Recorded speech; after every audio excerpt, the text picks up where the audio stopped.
Bismillahirrahmanirrahim. Assalamualaikum semuanya. Apres Sulistianingsih di sini.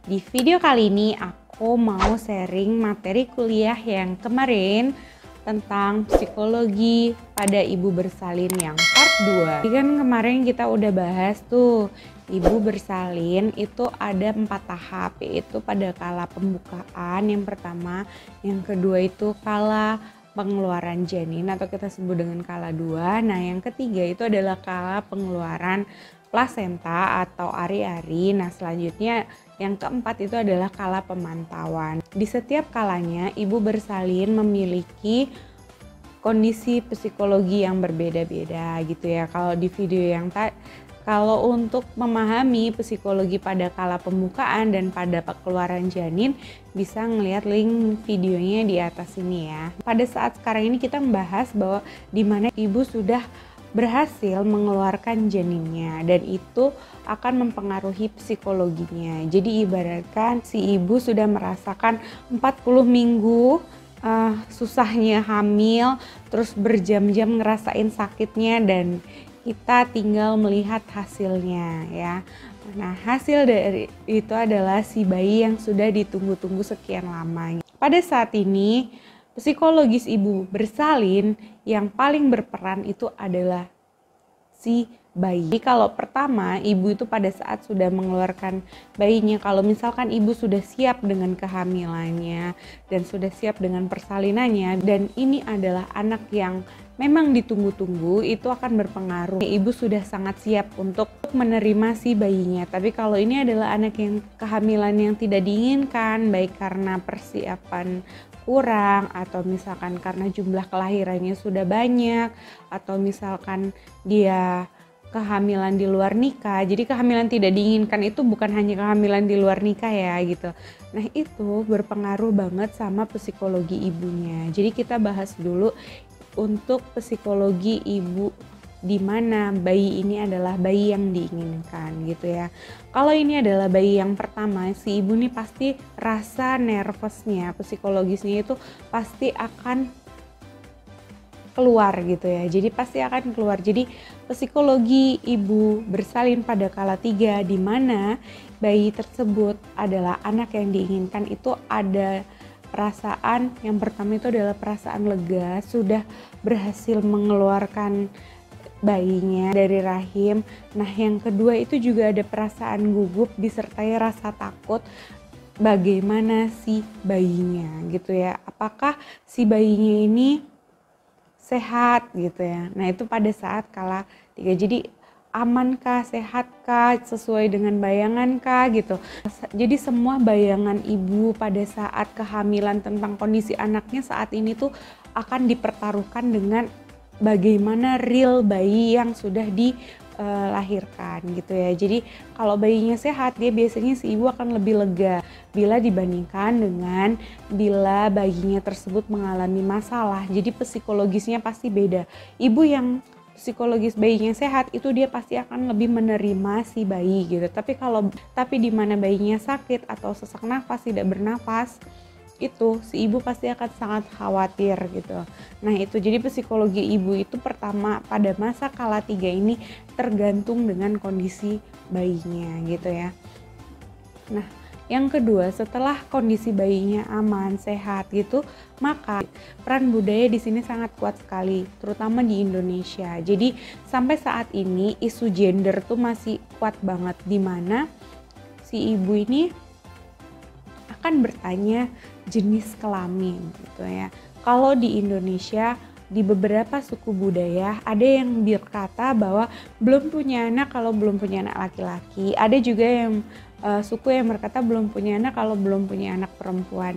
Tapi seiring dengan kemajuan era modern saat ini, jenis kelamin itu tidak terlalu menjadi masalah karena saat ini peran gender sudah sangat kuat. Jadi gender sama jenis kelamin itu beda ya. Nah, misalkan teman-teman mau dibahas sendiri bedanya gender sama jenis kelamin, komen aja terus di bawah ini ya.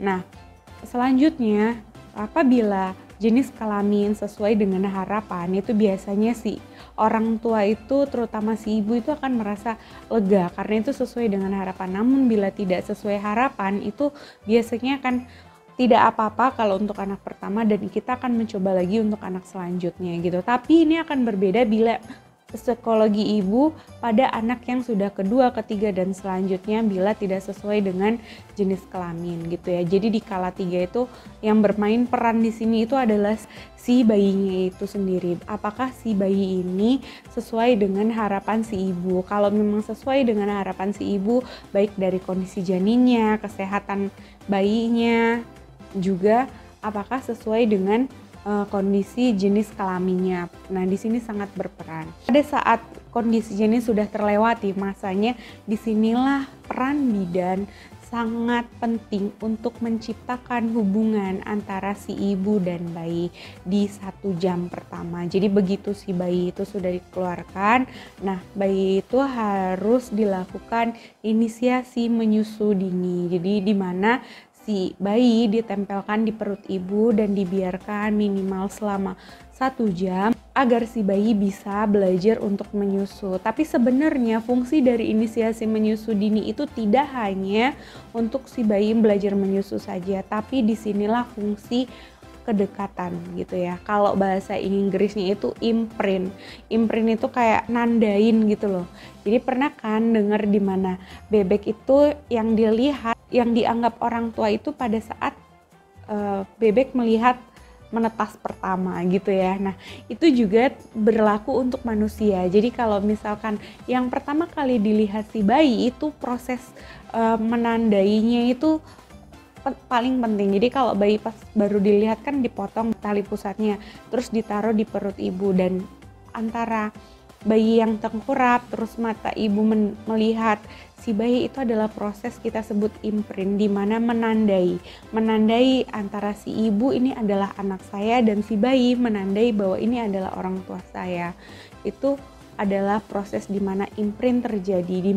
Kalau pada saat selama 1 jam pertama ini berhasil, biasanya psikologi ibu itu akan bagus sampai dengan masa nifasnya. Namun apabila kondisi bayinya itu kurang sehat, kurang bagus, disinilah biasanya proses imprint atau proses menandainya itu akan mengalami masalah. Yang kalau kita sebut itu di dalam bahasa medisnya itu adalah bonding attachment, di mana kedekatan antara ibu dan bayi di sini ya. Tapi kalau saya lebih suka menggunakan bahasa bonding attachment ini bersamaan dengan bahasa imprint, bahwa pada saat bayi ini lahir sudah ditandai nih bahwa ini adalah orang tua saya. Jadi itu pentingnya 1 jam pertama untuk bidan untuk melakukan proses inisiasi menyusui dini agar bayi itu bisa tahu bahwa ini adalah orang tuanya, dan orang tua bisa melakukan proses kedekatan mengetahui bahwa ini adalah bayinya gitu ya. Tapi kalau bayi-bayi yang begitu lahir terus dipisahkan itu kan kasihan banget. Bahkan sekarang di rumah sakit yang melakukan operasi sesar pun saat ini tuh sudah menerapkan namanya baby friendly. Meskipun operasi sesar tetap ditaruh di dada dan di perut ibu itu agar proses bonding attachment-nya itu bisa terjadi gitu ya. Pada saat proses inisiasi menyusui dini, mana juga terjadi proses kedekatan antara si ibu dan bayi ini bisa menumbuhkan perasaan lega bahwa ternyata usaha yang dilakukan oleh ibu ini tidak sia-sia, sudah sesuai dengan harapan. Pada saat setelah bidan meletakkan bayi di perut ibu, selimuti yang hangat, bidan itu akan melakukan proses pengeluaran plasenta. Biasanya ibu nggak terlalu fokus sih bagaimana proses pengeluaran plasenta. Kenapa? Karena ibu itu sudah fokus sama bayinya. Jadi kalau untuk di kala 3 itu ibu nggak fokus dengan kala 3-nya, dia lebih fokus pada bayinya gitu ya. Nah setelah plasenta itu lahir, kita diberikan asuhan, nah kita melakukan pemantauan gitu ya. Nah selama pemantauan ini biasanya ibu masih fokus sama si bayi yang 1 jam pertama. Nah setelah 1 jam pertama itu ibu baru mulai fokus terhadap dirinya. Kenapa ibu fokus terhadap dirinya? Karena setelah 1 jam pertama kan bayi diambil oleh bidan untuk dilakukan pemeriksaan, injeksi vitamin K. Nah disitulah ibu baru mulai merasakan kondisi dirinya. Yang paling utama kondisi diri psikologi ibu yang dirasakan adalah lelah setelah 40 minggu merasakan ketidaknyamanan kehamilan dan lelah setelah berjam-jam proses persalinan yang menyakitkan.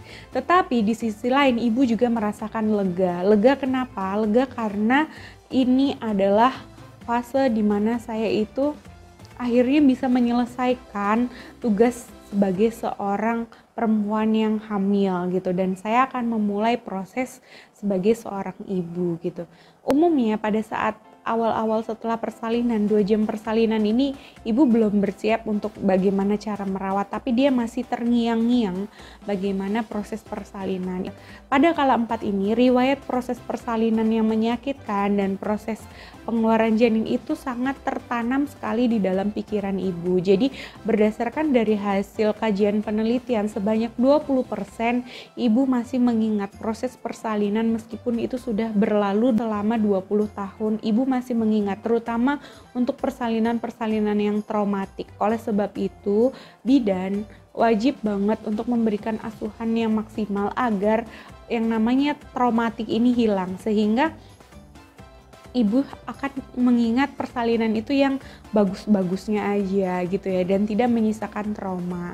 Nah, umumnya biasanya kalau dalam 2 jam pertama ibu belum akan melakukan interaksi yang banyak. Dia biasanya baru mengenali bayinya, melihat bayinya gitu.